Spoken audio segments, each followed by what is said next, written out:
Hello, everyone. Welcome to Willow Talk once again. Adam Peacock alongside Alyssa Healy. Heels, Hi. how are you?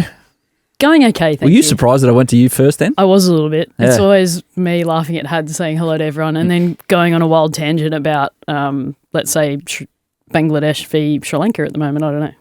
Brad Haddin, do you want to go on a wild tangent about anything to start things off? No, I'm just the Aussie boys enjoying a couple of days off. We missed the cricket for 2 days in the Haddin house, but mate, they deserved a couple of days off. They went to the races apparently. I caught a clip from Daniel Cherney saying that Pat Cummins has lost his new baggy green, but they spent the day at the races. So David Warner issue, did he get on social media? Not yet, I don't think, Pat. And hopefully he's checked his backpack, like Davey that time. But he's like, yeah, have you heard that from the guys over there? That I don't talk to Mitch while he's away, so I can find your out. wife that you've gone to the races. What are you doing? I feel like I'm in an awkward position here because it's like, oh, do I need to know? Do I not need to know? And next point, Adam, quick. Yeah, you're sitting here in 12-degree Sydney. I know they golfed. That's all I'll say. And he went to he won a test match in 3 days, played golf and went to the races. It's a bucks party. While you had to look after the house back here and the dog and everything. So, yeah. So busy back home. Yeah. So busy. Wild. Yeah, Pat lost his brand new baggy green. He had to wear the old one. No, he found it.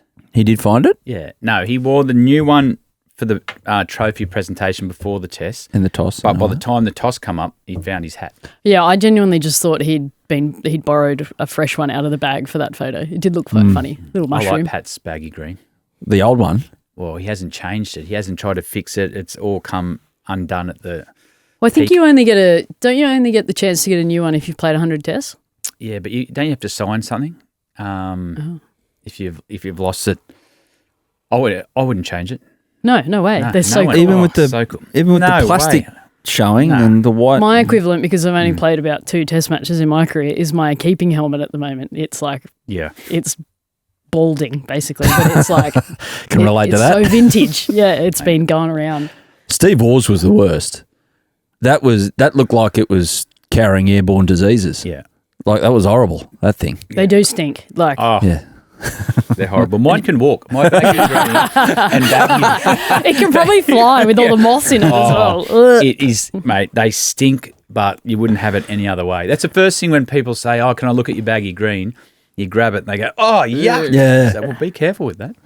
Contamination.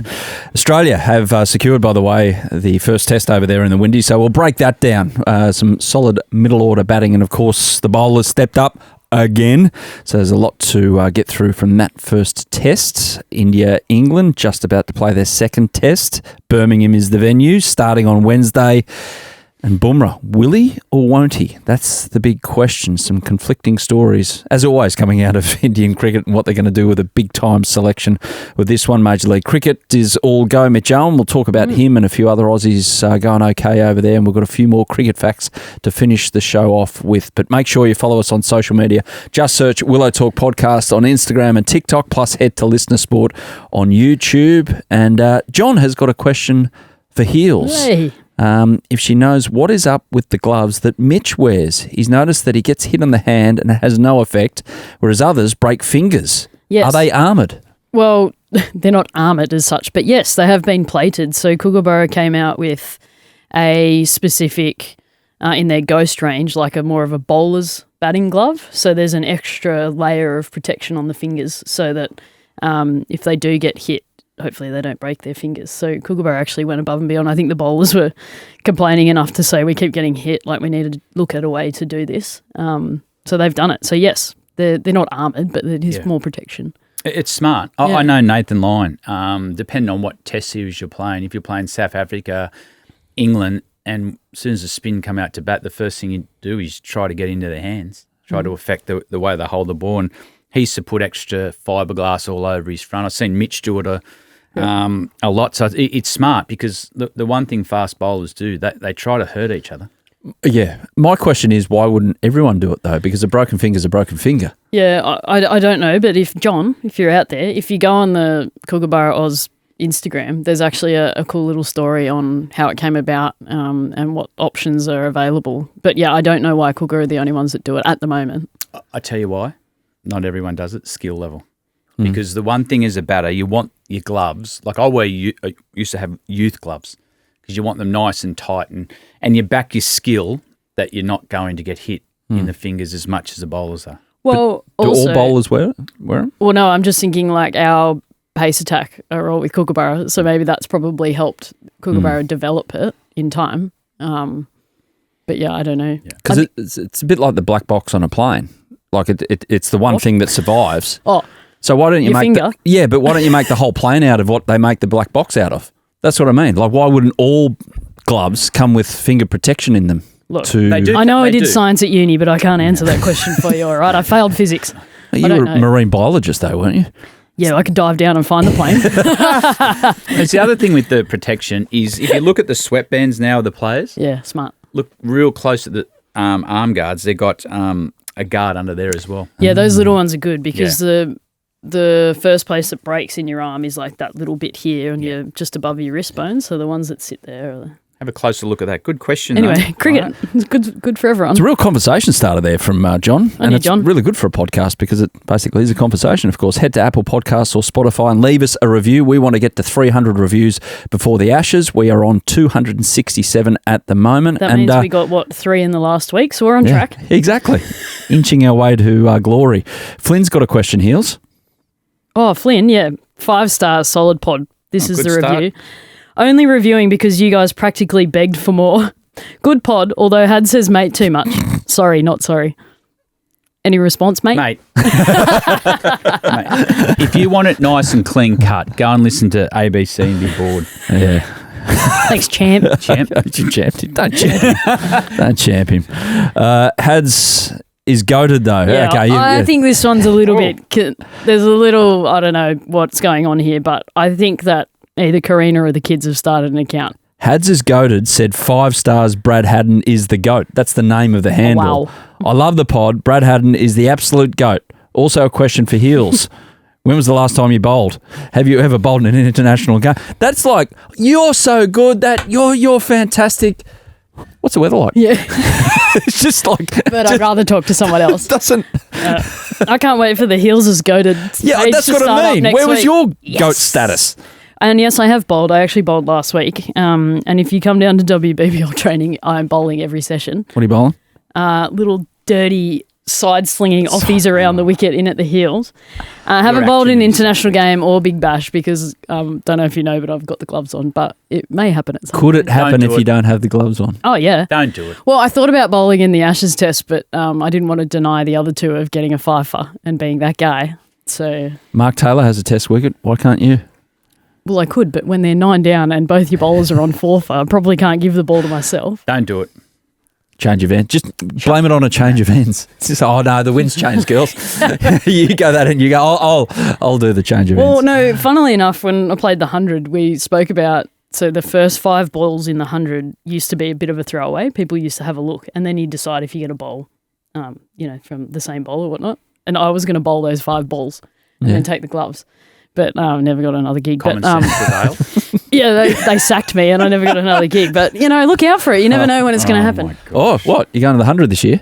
No, when I bowl. Oh, when you bowl. Sorry. I just tried to lead you into that one, but you No, thank you. squashed it. Okay, first test review in Barbados. Australia over West Indies. Australia making 180 and 310. Nice to crack the 300. And West Indies just could not get it going with the bat. Some wonderful bowling from all of the guys that had a go. What stood out first test for both of you? It's not going to be easy. I think that's what stood out for me. I think, we're trialing a new little top order that just been put together, but we're trialing them in some tricky circumstances, which is going to create a little bit of a talking point back here. But I think, and without sounding a little bit biased, I think what stood out was that how good our bowlers are and are keeping us in fixtures. I think Travis Head, Alex Carey, Bo Webster's innings were crucial in that second one, but our bowlers just keep getting us out of strife. It's a tough wicket, especially with the new ball. And we've got a couple of guys at the top who are trying to find their feet in different roles. Once again, you're right, Heels. Our bowling attack was outstanding. But what I liked about it was the 3 guys in the middle. Travis Head, Carey, Webster. They show their experience, and I put Webster in that category because he's played so much Shield cricket on difficult wickets in Tassie. He kept the scoreboard going. Travis Head, once again, he just finds a way. But the one thing that stood out was the catching again. It could have been, like, we talk a lot about how good our fast bowlers are. Their bowlers bowled with a bit of energy as well, which was good to see. But it'd be interesting to see the result if the catches were taken. Australia still dominate the Test match, but both teams would be disappointed with the way they caught. Our top order. Yep. Is this going to be the top order? Should it be the top order for the next 2 tests? Yes. 100%. Just leave it how it is and see what transpires. Yeah, I think Andrew McDonald coming out and saying, like, just let's have a little bit of patience, let's give them time, I think is the appropriate way to go about it. It's not, they've made these decisions for a reason, and they're not doing it just for one game. They're not doing it just for 2 games. They're looking at the future in mind. If you're going to leave a guy like Marnus out, you're looking at some other options with Steve Smith coming in potentially for this test. You're looking at guys that can do those roles as well. So it's not easy out there. They've got a really good bowling attack, the West Indies. They're relentless. Just leave them there, let them figure it out in a series that obviously means a bit, but let them do their job and find a way to score in international cricket. And you got a middle order there that can get you out of trouble, hopefully. Tell you one thing, Marnus is a pretty good option as 12th man if he's not involved in the 11 as the fielder. Far out, what a run out that was. Hads, your take on the top 4 and where it's at? I think we've just got to be patient with Sam and let him find his feet at this level. We know he's got talent. He played that out of the box innings at Boxing Day, but let's just put that aside. He's got to find his tempo and his technique at this level. And this series is the perfect one for him to do that. See where he's at with his game. His learning in this series will be enormous. Like you talk at same with the fast bowlers, you've got an aging fast bowling group. We've got to find the next ones. We've got to find these batters and how they go under pressure. We're doing things like McSweeney is another example. Is he came into the Test match. There's a few things he needs to work on after facing the best. They haven't picked him on this tour, which I think is a good thing. He can go away and put into practice with his leadership in the Australian A series and dominate that after the learnings he got from Test cricket. And that's what I think is happening with Sam. So just let him play, let him learn. The coaches behind the scene, the senior players, he's finding his feet. Cameron Green, we've got to find a number 3. And he's shown in his short Test career that he's a really fast learner. We've seen him have a couple of poor series in Sri Lanka and all of a sudden started to come good and find a way. He's going to find a way at number 3. And if we can find someone for the Ashes and he's the man, he's a fast learner. Get the Green at 3 in a moment, but just on the post we put up on Willow Talk socials last week about Sam Konstas and giving him time and all of those things about, I think the direct question was how many runs, and you went, well, it's not about that, it's about developing. Shane Lee, the great Shane Lee, replied on that particular post. He said, Hads, I'm worried. He will be a product of his first Test match. No one will ever do what he did again. A one-off with young skill, bravado and a bit of luck. Needs to work out his game and technique. Staying leg side of a new red ball results in his last innings. 2 drop catches in slips and played on. Thoughts? Yeah. Especially about the technique stuff. Dive into that a bit. Well, I think the West Indies they did their homework and they watched a lot of footage of him actually in that A series where they played against India, watched a bit of his Shield cricket as well and knew that he had a bit of a technical flaw through the gate. And maybe he's aware of that too, and that's why he's maybe staying a little bit leg side of the ball, and that's probably going to result in the ball going to slips a little bit more if you're going to do that, trying to negate getting bowled between bat and pad. But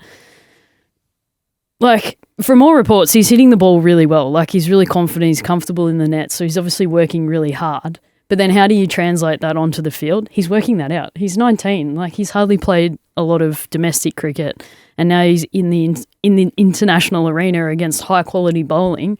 He's going to work it out at some point. It's just now that we've picked him, we've got to let him go out there and work that out. Yes, we work with him at the time and hopefully help him make the right decisions at the right time, but he's got to do that for himself out there, and hopefully he's got a mate in the other end in Usman, who's been doing it for a long period of time to help guide him in that process. But I think there's got every right to be a little bit worried, but at the same time, if this guy is the future, we got to let him work it out. Shano's spot on with what he said there, or what he said's on point. It's just that we've got to find where he stands. We're looking for batters. We're crying out for the next batting group to come through. Sam's been identified by the national panel, and he needs to be given opportunities. And sometimes getting exposed technically, mentally, and sometimes physically at that level's not a bad thing. You go away and work out what you need.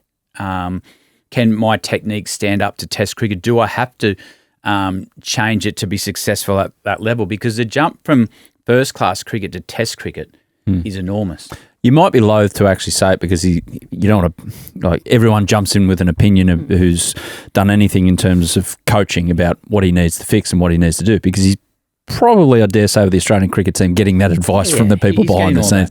But what do you see? Like, as a complete novice in this regard, the untrained eye, I just saw 2 feet that weren't moving very much in that second innings. But what further do you see that perhaps as cues he can maybe work on?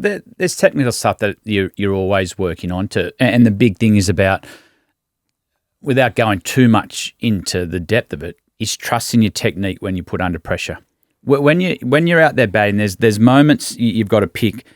Okay, I've got to get through this tough period, and that's about trusting your technique, knowing where your off stump is, and then the game starts to open up in front of you. Then that ball that was troubling you going away, you're hitting that through mid-wicket and the game starts to unfold in front of you. So what he's working out at the moment is a lot of things. This is all new. This is all new to any young batsman who's gone in. He's just doing it with the biggest media, the right in front of the media, the world. Because of what happened at the MCG. Well, yeah. Yeah, and his personality doesn't help that either. Yeah. Like, he attracts that. Yeah.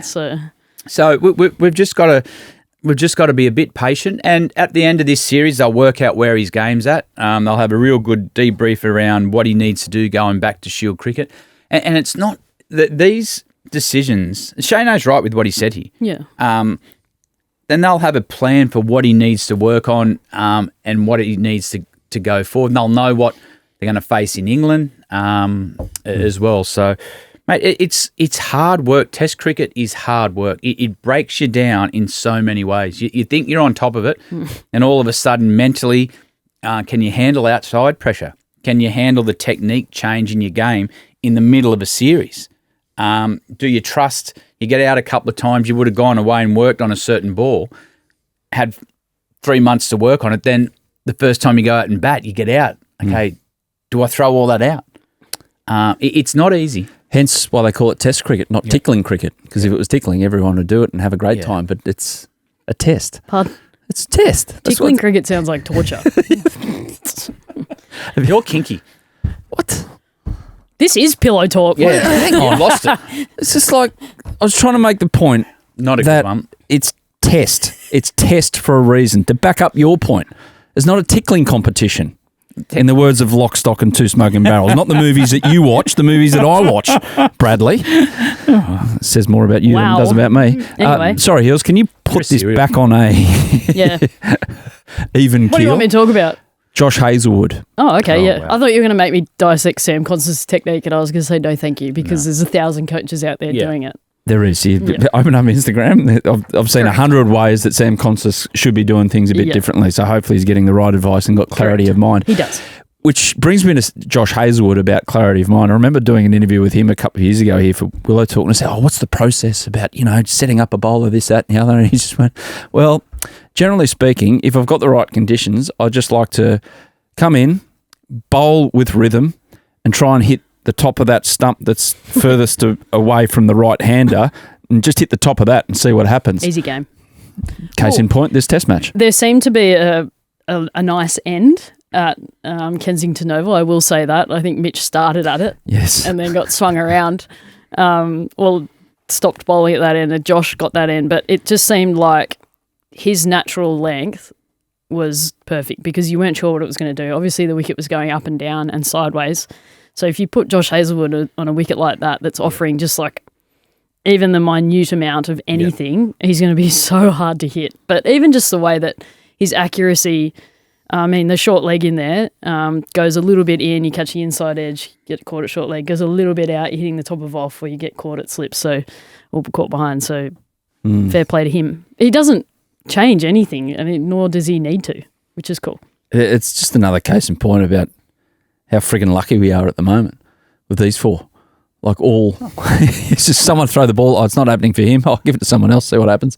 It's just incredible. And it will only become known about how good it is, unfortunately, in 5 years' time. I was thinking about that the other night, actually. It's like I think the three of them, and Nathan, I should say the four of them, get a lot of praise for what they do. But I think we won't really appreciate it until they're gone. Or until, one or two of them have gone and then there's, only one or two left, or there's only one left and there's a fresh bowling attack in. I think then we'll realise how lucky we've had it for such a long period of time. There was scrutiny over Josh at Lords, for God's sake, his preparation, and then he actually bowled really well. In mine, I think he maybe bowled 30 centimetres too short, probably a little bit shorter than that, maybe 15 centimetres too short, but he was still bowling well, still bowling with rhythm. He comes in here, he's bowling exactly the same in the West Indies and cleans up. So it's fascinating to watch all the external noise about it. That sort of wicket, you lose sleep when you know you've got to face, this attack, but Josh Hazlewood. If there's a little bit of up and down, he owns that 6 metre length, and you're not sure whether he's going to hit the seam, come back in. If the ball's going up and down a little bit, you start to play tricks with your feet, but these four, they'll go down as greats of the game. As simple as that. There's probably not a four that have bowled better together in Australian cricket history, and they won't see all that yet, and no one will till they finish, and the next group have to come in and follow them. And I remember being in an era where you had to follow McGrath, Gillespie, Lee, then you had Sids, Johnson and Ryan Harris coming in, but it took them time to find their feet. So, mate, we talk a lot about our batting, where we're trying to find some new players. Our batting has, but this group of fast bowlers, we don't want to lose them. Is Nathan on a hat-trick? Yes. Should it be? No. It's not anymore. Yeah, I was like, no, it shouldn't be, but is it? No. It should be. I would celebrate like it is. Yeah. 100%. It's a lap of honour. Yeah. He earned those 2 wickets after being sent for some serious tapping about 10 balls, and then got his own. It was always going to happen. So is it not a hat-trick anymore? I get confused. I don't think it is. It's outrageous. But innings to innings it would be, but match to match it's not. Yeah. Right, Merv Hughes took an innings to innings one, I remember, back in the 80s, definitely. But why shouldn't that one be? Because it's a new game. 3 wickets and 3 balls. I'm claiming it. Test cricket. But what happens if you're not cricket, playing the West cricket. Indies? So if that had been the World Test Championship final. So? Yeah? No, I disagree. It's Test cricket. It's a fresh game. Do it anything. Anyway, West Indies. They bowled well and they took advantage of the conditions. They just couldn't hold the bat to that attack.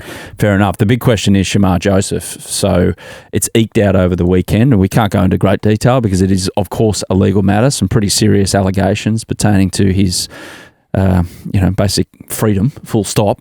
So we can't go into that, but we'll just keep it to cricket. If he doesn't play, what happens then to the gap between the two sides?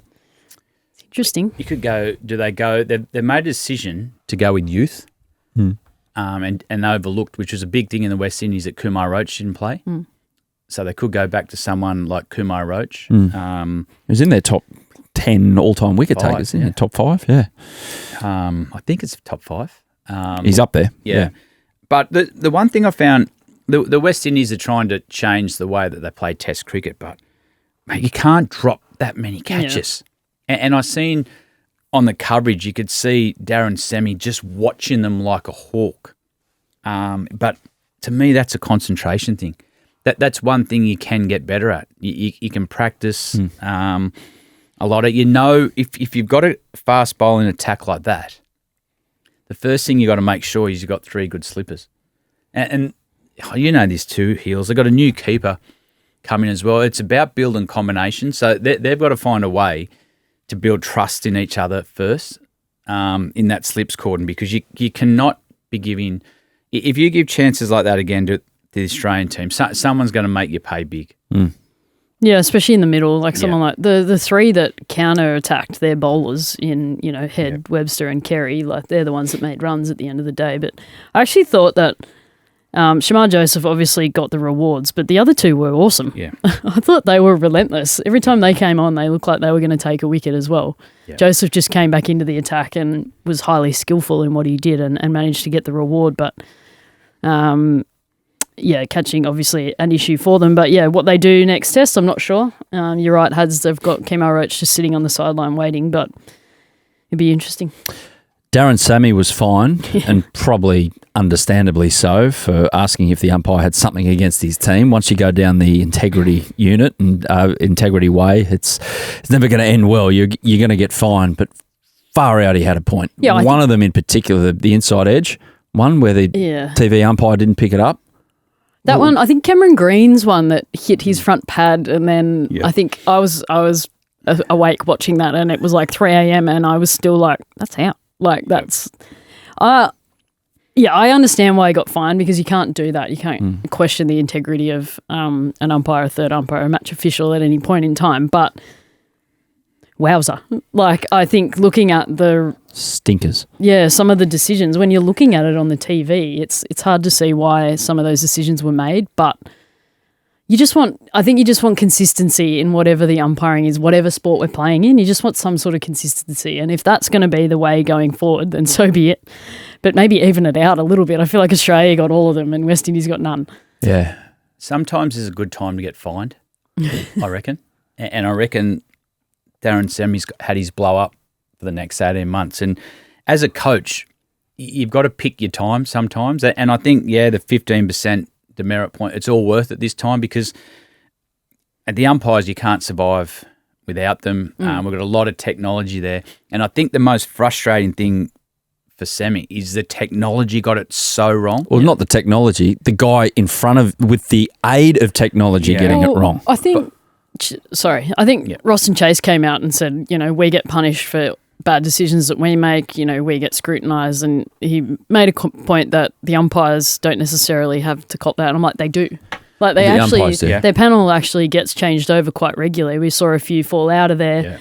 Just recently, a few ones being appointed. So they actually do get reviewed after every match as well. And I'm sure some of the decisions that were made in this test match will get reviewed, and that will be taken into account moving forward. But you'd assume he's on the field next game. Yeah. So. But the other thing is, as I said, it's not a bad time to get fined. It just sort of okay, we've got to be on their toes. They'll go back and review it. They've got their panels. They'll have their review day. Yeah. So sometimes a fine's worth it to get your point across. Yeah, but they don't. I get on-field umpires making mistakes. That's fair. Like you see something on field and you go, out, and you review it. Oh, missing by half a ball, a whole ball, or whatever like that. But the TV, can you actually go in there? I don't know where they're situated as opposed to dressing rooms. You just open up the door. You can go in there, but you get fined. You're all right, mate. You get fined there Darren too. Lehman's done that. Yeah, you get fined for that. Oh, yeah? I will say, though, and I'm not going to name names because I would have to be very careful as a current player here, but you are aware of your umpiring panel pre-series, and you want to make sure that some of the umpires that you get aren't in the box. You would rather the umpire that you don't trust as much as others on the field, because you know that their error can be undone up top. You want the right person in charge of compliance. And I'm not saying, I'm not pointing fingers at Adrian Holstock here, genuinely not. I'm just saying, when you get your four umpires that are rotating through the series, you know which one you want in the box and which one you want on field. That's all I'll say. When you cop a stinker like that from upstairs, what's the protocol? What's the do's and don'ts, especially from an on-field leadership role? It's basically leave it until after the test match, or can you actually go in at the end of the day and just go, do you mind explaining what went on there? You can't charge in the moment after it happens like you just suggested, because they often are next door. You can't do that, but you can have a sit down and ask. Generally, you actually used to fill out a form, but you don't do that anymore. A lot of the match refs like to do it face-to-face, and you can ask decisions. More often than not, the match referee actually re-watches all of the dismissals, all the decisions that were made, and will let you know whether or not they thought it was right, wrong, indifferent, i.e. our Ashes test match this summer. I may have sat down with the match ref over a red wine after and asked about a few things. Wined and dined. Yeah. That's a good way to get on the good side. Yeah, anyway, we disagreed till 3 a.m. But, yeah, there is a better way to do it than you can't do that. The protocol is you actually go to your management and the team manager says, okay, this is what we found wrong. Quickly go to your analyst, get it, and he takes it in to the match referee, and then the captain or the coach can have a discussion afterwards. You've got to try to make no emotion in what goes on, because sometimes those decisions might happen when you're at say that this test is Marnus and it happens to, and he's emotionally charged and he could go in and say anything. So you've got to try to take the emotion out of it and have a constructive conversation with the third umpire. What about if you're sharing a common wall, and I'm just going to do this as an example, and go off mic for a second and you do this. What the fuck are you looking at there? Can you do that? Yeah, I think that's appropriate. I wouldn't swear. I think you can also add in a on the wall. Are we sharing a room? Oh no. A wall. Yeah, exactly. No, on that point, I think if you're heard or seen, Fined. Yeah, you get fined. Just fined. Yeah, okay. So even though you're in the sanctity of your change room, you'll still get fined. Okay, fair enough. One last one as we look ahead to the second test. Steve Smith posted a photo on his socials. Not sure if he's been taken hostage or he's on his way to play some cricket in the West Indies, but he's there. He looks so happy to be heading back to the West Indies to take part in the second test. He comes in, you'd presume, at 4. So it's just like for Josh Inglis, and Josh Inglis knows that as part of the deal. Yep, I'd assume so. I'd interested if he does play. Obviously, they've talked about him playing, but that wound's got to heal. You would think, because it's stitches. So if they pop out, that could be problematic. So you'd have to hope he's really ready to go. But he doesn't look overly excited. It actually looks like he's in economy and not business. That's what I'd like to know. Smudge. No, he's in business, man. No, he's in business. You reckon? Yeah. He's not that happy. Yeah. He's probably sitting on one of those planes where he's facing someone else. No, that's why he's grumpy. There's no way in the world he'd have that depth on the photo if he was sitting in economy. It'd be like you'd see his nostril hairs. So well, that's what I'm saying. Maybe the person he's facing took that photo. Maybe. So maybe he's sitting on one of their planes. I'd be grumpy about that too. He's not on a train. No, there's those planes that you literally face one another. They're like, side by side, but you're looking at one another. It's a bizarre way to travel. That's a bit odd. Unless you're in a team. Yeah, fair enough. We're going to take a quick drinks break here on Willow Talk, and back in a moment to have a little look at the second test between England and India, and of course, Sundries. England, India, Birmingham, second test. The big question, for all intents and purposes, the news is that Jasprit Bumrah won't play. However, reading over the weekend, he took part in an optional net session, bowled flat out. What do you do? Well, leave it up to him? Maybe, because this is a big break between test matches. So do you take the punt and go, well, let's have him for this game, knowing it's not a must win, but it's probably a really good one to win. So yeah, I don't know. Oh, you got to play him if he's ready and fit. Do you think they've made the decision before the test series started what test he was going to play? Because this is where the grey area can start. Yes, we talk about, okay, and we've heard the coach come out, Gambier, and say, no, we've got to monitor his workload. But if you haven't already made the decision with your high-performance staff, emotions can get involved. You've lost the first test. Oh, you know what? Let's just play. No. Yeah, let's this roll was it. our plan. And that's what I think India have to be really careful of, that they don't let this decision become an emotional decision and become, whether it's a sports science decision that they've planned to get him right, because I'm playing him. Yeah, but did you see that stat pop up about, so they're managing his workloads in Test cricket, right? He's bowled the most amount of overs out of any quick since 2024 in Test cricket. It's like Jasprit, then it's like Kagiso Rabada, and then Mitch, and then maybe somebody else. I can't remember who the fourth one is. Like, they're managing this guy's workload. He's bowled more overs than any other fast bowler in world cricket in the last 2 years. Yeah, I mean, as we sit here, it's still a question. By the time you listen to this, that question might have been answered, so that's why we're having this conversation. But in a general sense, is there too much? Is the old school thought in cricket having trouble comprehending the whole loads and, workload? And it's been around for a while now, but still I feel like in all sport there's this far out. the numbers and the data is dictating what we do with these athletes. Is there that in cricket, or is everyone kind of comfortable with it now? Well, the numbers and the data might also show that he's breaking down a lot. And his pace might drop from the start of the series to the end of the series, 8 Ks.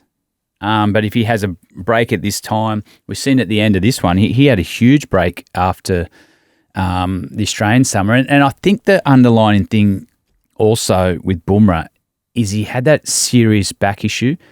And you've seen it cut James Pattinson's career short, Shane Bond as well. You've also got to be careful that you don't just cook him and the next back injury is it. Well, that's the thing. He's already had that surgery, right? He's had it, and he's still having back issues. Like that, for me as a human being, that's worrying. Like you've got a life to live. You've got a young family, and if you can't just take part in normal life, because swing a golf club. I don't think that's the barometer. That's high on his priority list. It should be. Yeah, but like he's already had the surgery, and if you undo that surgery by breaking him again, like you've lost him forever. So that's where his workload actually is really important. Because he doesn't have the most rhythmically traditional action, does he? There must be so much force going through certain parts of his body, unusually so compared to your normal fast bowler. And when I say normal fast bowler, it's still a very much abnormal thing to do. Yeah. It's gross. Recreationally. I mean, they're all crazy, remember? We're all crazy. But you saw him walk off in... Keepers aren't. Yeah. We're fun. You're weird. You saw him walk off at the SCG. He knew. Yeah. Like he was still bowling fine, but he knew his back was cooked. Yeah. So I just think they're gonna play him because they need to win this game. They need to get some momentum back. But it's who you're putting around him to complement him so that he doesn't have to do all of the work, I think is the more important question. Yeah, I agree with that. But I also think that they've got a 12-month, 18-month plan. What's important to them? Yeah.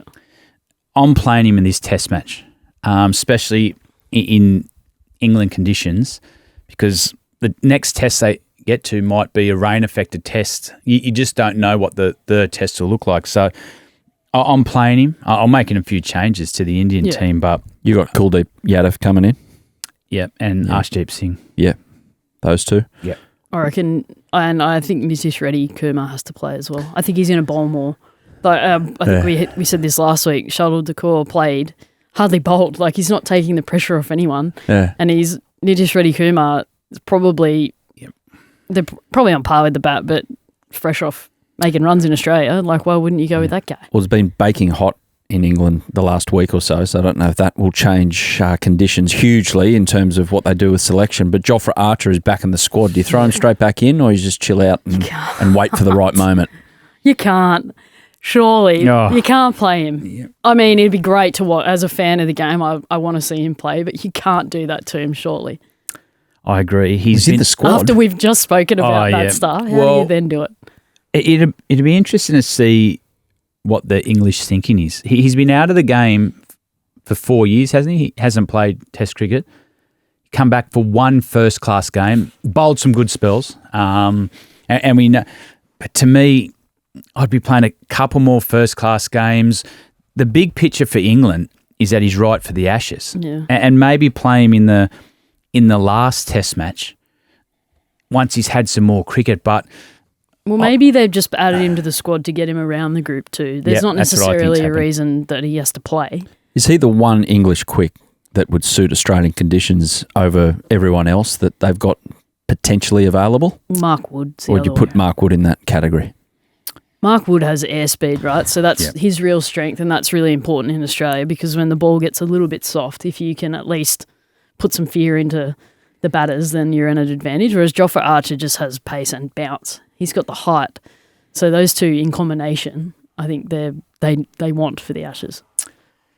Well, Archer was interesting because when he came onto the scene, the spell he bowled at Lords, it was one of those moments where you sit back and you think, mate, this is as good as you get. But he didn't trouble the Australians for the rest of the Test series after that. He bowled a couple of good spells there. But I'm wanting him right for the Ashes because, as you said, he's got airspeed, and in Australia, you need guys that bowl over 140. close watch on England with the bat as well, how they go about it in terms of pace. Mate, they were good. Pace of play. They were good. It was not flat out, was it? It was just keeping a little bit back. I tell you what it was. Yeah? It's hard to say. Yeah. They played smart cricket. Oh, wow. After the 10th over. Listen to this, everyone. Yeah, I know. You all right? No, I had to watch it twice. You okay? No, I'm not. Medic! Well, it was Bazball with a bit of tactics in it. It was Bazball with brains. Yeah, it was. Yeah. They, after 10 overs, it looked like England were in control of the chase. And India put the fields out like Bazball of 6 months ago, where they just waited for someone to hit them a catch. But they played the situation. And it was some really intelligent cricket. That they looked in total control of an unbelievably hard run chase. I think it was a record there. Yep. So, it overtook the one that we want to forget anyway. Yeah. It's good. I'm interested in the rest of this series. I'm really interested. I can't believe the last 30 seconds of this podcast and what I've just... It's not often your host can't host. For Brad Haddin's next trick, he's going to come in never wearing a trucker hat ever again. Yeah. Oh, it's corduroy. It's Resh's though. Yeah, he's had 6 of them before he came in. That's why. Yes, maybe. You would not want me on here with 6. One stat that we'll get out before we move on to Sundries as well about this test match, and looking forward to watching it from Wednesday evening Australian time. Although India couldn't catch in the last game, since 2023, they have the highest percentage of slips and gully catch efficiency at 81%.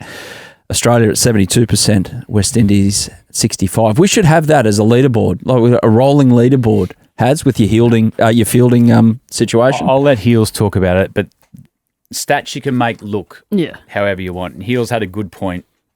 I don't think that many go to slips. Yeah. I mean, India played a lot of games. Yeah. You want the general stat. Yeah. I want the overall catching stats. I don't want the slips and gully one. Yeah. I want the overall catching efficiency. Well, that's skewed. What you want these at, you want in India, where they catch in slips and gully, and overseas. Yeah. It should be I'm not a massive fan of it in football. I've got a thing called XG, which is expected goals, expected assists, expected goals from certain assists. It's this big algorithm. It's based on the probability of a chance being taken. It's cricket, and some boffin out there has probably developed this as well already, like to put into context the chances that are dropped in a test match, and you're big on, obviously, how many runs does that cost you? And I think in the last test match, India cost themselves about 250 runs, 200 runs by dropping catches. Yeah. Yeah, maybe there's something out there for... cricket's a game of numbers. Give another number in. It's just, I reckon it'd be an interesting one as well, like more so like where those games are. You just made that point, Had. So I'm like, West Indies are last, right? Yeah. But you watch them, how close are they to the bat in the West Indies? You saw the wicket on day 2 starting to go underground. How close are they? Their bowlers bowl quick too, right? So it's interesting to know like more in depth about those statistics, because I think that's skewed a little bit. I'm never, as a coach, that worried about catches being dropped, because sometimes the players put themselves in a position to change the game. What you get worried about, if the same habit, it's over and over again. If your second slip is dropping catches all the time, your gully, then it becomes an issue. But a lot of time and I find stats really interesting with catching, because sometimes you find, like Glenn Maxwell, for example, he puts himself in positions and reads the game to turn half chances into catches. Yeah. So you can't always judge on the stats. Well, you'd rather drop them than fall short at them, right? So that's the way you've got to approach it. So maybe, especially in Australia's standpoint, look at Steve Smith. Preferably not nearly lose a finger. But he was trying to get himself in a position where that ball carries. Obviously, was like well and truly carrying, but that's what we're doing. Like Cam Green was quite close. Yeah. Alex Carey dropped one going to his right because it got big on him because they are so close. So you'd rather that than fall short. I'll give an example, and keeping is a good way to do this. Is sometimes the ball's dropping short all the time. So, and you might have a Hazelwood, a Stark, and a Camo, and you say, listen, it's dropping short. I'm going up 1.5 meters closer. We're going to see if we can catch that one. He beats him and actually gets that little feather. We don't want that to drop short. If he goes wide and they slash it, we're cooked. Dear God, Just where's my mouth go? Yeah. and that's a conversation you have. Yeah. And that would happen That's with Steve Tess. Smith. Yeah. Yeah. So stats. No thanks. Okay, glad we've established that. Into Sundries now. Mitch Owen. He's picked up a career best 5 for 17 for the Washington Freedom. And then he got a golden duck. I'm just going to leave the room while Hads froths over Mitch Owen. I even like his golden duck. You know what? It wasn't he a smiled fireball. on the way off. It wasn't a fireballer. He just got in, got his job, and got out. He just does things fast. Cricket has this funny way of just smacking you between the eyes when you think things are going well. And then all of a sudden... Do we need to have the crazy conversation again, Adam? I told you. Has there ever been a moment where you thought you were just on top of this game and then all of a sudden, in a split second, I'm not saying Mitch has lost all form because he got a golden duck playing Major League Cricket, but in a split second you think, oh no, back to square one. Yeah. Mate, I'm only looking at this and I'm reading your notes. Mitch Owen picks up career best 5 for 17. I'm clicking my heels together and it says, then he got a golden duck. What I read there is, and then he moved the game really forward really quick. You got out of the way and let the others do Exactly. their Glass job. half full. Yeah. Fair enough. Matt Short's flying 67 as well for the San Francisco Unicorns. Jake Fraser-McGurk, they're top of the On table. that, Yes? where's he stand? He stands Pretty in the tall. US He's about playing 6'2". cricket at the moment. Matt Short in the setup. White ball. Yeah. Well, he's our opener, isn't he? He's Well, around he's the been mark. in and out a bit. Like I just think Good he's player. Yeah, Underrated. I think he's a good player as well, and I think he's someone we need to continue, and they have invest some time into, because bats, bowls, fields, and the style of play that I like. Yeah, well, and he's getting opportunity around the world now, Yeah. which is what we want. So, I think He'll play the T20 World Cup next year. Oh, 100%. I like him for the 50 over. Yeah. Okay. Fair enough. So, yeah, the Major League Cricket's going on. The playoffs around the corner. Australians in the County Championship. That's rolling again. So there was a round of county cricket between June 22 and 25. Cam Bancroft, 58, 176. Loves scoring runs in the UK, playing for Gloucestershire at the moment. Is Cam. Liam Guthrie for Northamptonshire, 7 for in the first innings, 9 for the match. Caleb Jewell, he's been in the runs a lot for Derbyshire, and 83 in the second dig of their match, a run a ball as well. Ashton Turner for Lancashire, 154 if you don't mind. So, yeah, Aussie's doing well. Gurinder Sandhu with a fifer. So they're having a great time, I dare say, in the UK. I only noticed 3 names there. Yeah, and what? I got Who? really excited. Yes. Pope, Roccacelli, however you say it, Yeah, you said it right. and Murphy. Yeah. I like that the spinners have gone over, and if you look, they're bowling 27 overs, 31 overs. I like that they're over there bowling big overs. Rock with They're getting fifer whacked in a the bit, second but innings it's as well. like, but then you Mate. still got to just keep bowling in county cricket, don't you? I love it. I love that they're not, spinners are no good in pre-season running around ovals. They can't bowl. Their fingers are, get over there and bowl. I love that. How is pre-season going? Yeah, really good. You left here Not last tired week at looking all. forward to a pyramid run or something. Oh my like God, I died. That was like 50-kilometre-hour winds as well out at Silverwater, and I was running into it the whole time. It was swirly. that? Yuck. I think that hands down probably has got to be one of the hardest running sessions I've ever done. Probably because I'm 35 and overweight, but that's okay. Got through it. Resilience Healy. What do you like Yeah, when right. you're running? I encouraged Adam Peacock. He was doing hill sprints that afternoon, so I'm inspirational. It's over quicker. In doing and there my was no job. wind. I did biceps and triceps, but Beach weights. There you go. Sun's out, guns out. what do you go? How do you go? You're an older member of the team, you're running, you're just happy in your own little world, going as hard as you can. You spew at the end. Do you hate it when the youngies goes, "Come on, Skip, let's keep going"? You're thinking, "Fucking shut up." Well, the, When they're running past you, not sweating. the issue at the moment is that I am old and I have to do a lot of my running by myself because it's like doesn't fall into any program. So I was out there slogging it away on my own. Yeah. None of the male players are in, none of the girls players are in. It was their day off, and here I am on my own. Better that way. Well, yes and no. Yeah. I mean, I would have liked a little bit of inspiration from someone somewhere, not the groundy, just pegging the covers down because it's so windy. It was me out there slogging it out, but that's all right. Mate, I had one of those sessions when I was at the back end of my career, and I enjoyed the running. And you think you're going well. You're doing is it the grid ones where you're running 80 metres, 15 off? Yeah.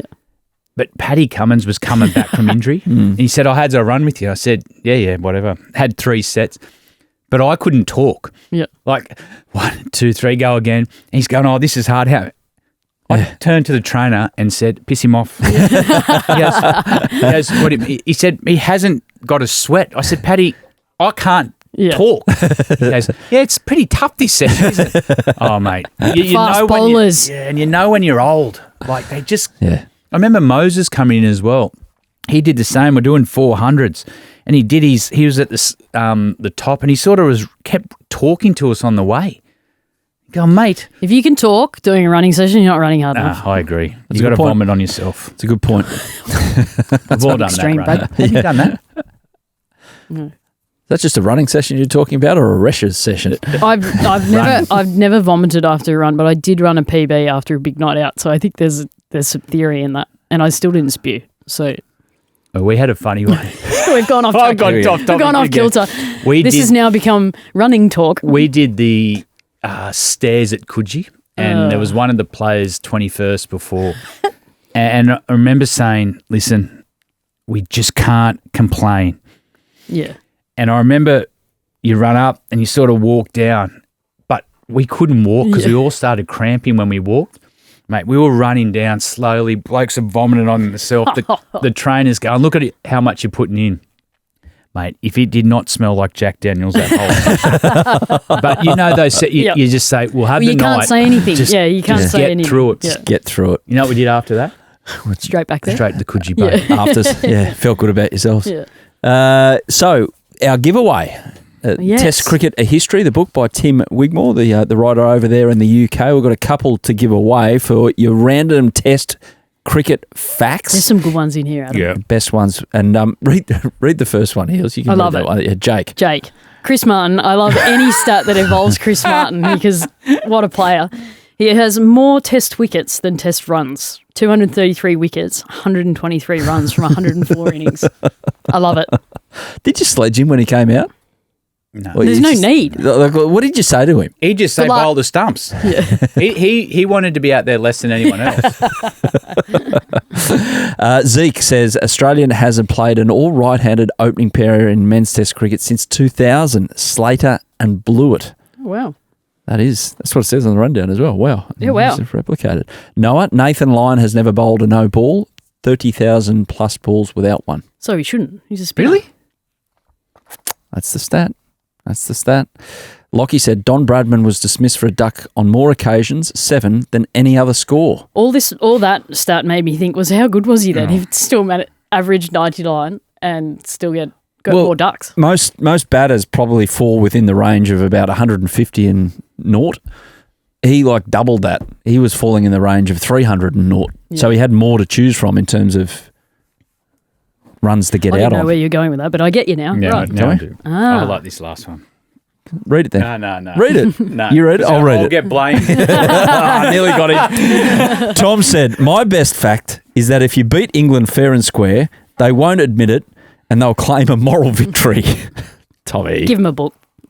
Tommy, you know what? I think I got a Willow hat somewhere. Willow Talk hat. Joel, get his details. He can have a couple. That's us for this episode. Turned into a bumper episode. We went down avenues we didn't think we were going to go down. Heels does that. Yes.